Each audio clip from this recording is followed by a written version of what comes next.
पितृसत्ताक रूढींना छेद देणाऱ्या उच्च न्यायालयाचा ऐतिहासिक निर्णय।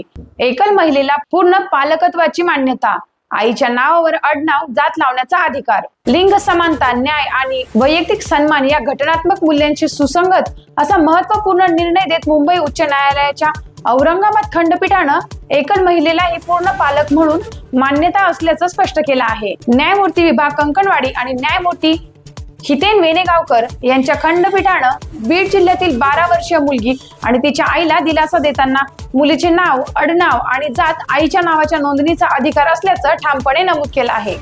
या प्रकरणात मुलीचा जन्म तिच्या आईच्या लैंगिक अत्याचारानं झाला होता। जैविक पितृत्व सिद्ध झाल्यानंतर संबंधित व्यक्तीचं नाव, जन्म दाखला आणि शालेय नोंदणीमध्ये नोंदवण्यात आले होते। मात्र प्रत्यक्षात मुलीचे संगोपन, पालन पोषण आणि सर्व जबाबदारी आईकडे असताना शालेय दाखल्यात पित्याचं नाव व त्याची जात कायम ठेवण्यात आली होती। त्यामुळे आई आणि मुलीने शालेय नोंदीत बदल करून पित्याचे नाव वगळावे आणि मुलीची जात आईच्या जातीप्रमाणे नोंदवावी अशी मागणी करत न्यायालयात याचिका दाखल केली होती। पितृसत्ताक रूढींना छेद देत लिंग समानतेच्या दिशेने टाकलेलं हे महत्त्वाचं पाऊल मानलं जात असून भविष्यात अशा प्रकरणांसाठी हा निर्णय दिशादर्शक ठरण्याची शक्यता व्यक्त केली जात आहे। अशाच ताज्या घडामोडींसाठी पाहत राहा टाइम्स ऑफ महाराष्ट्र।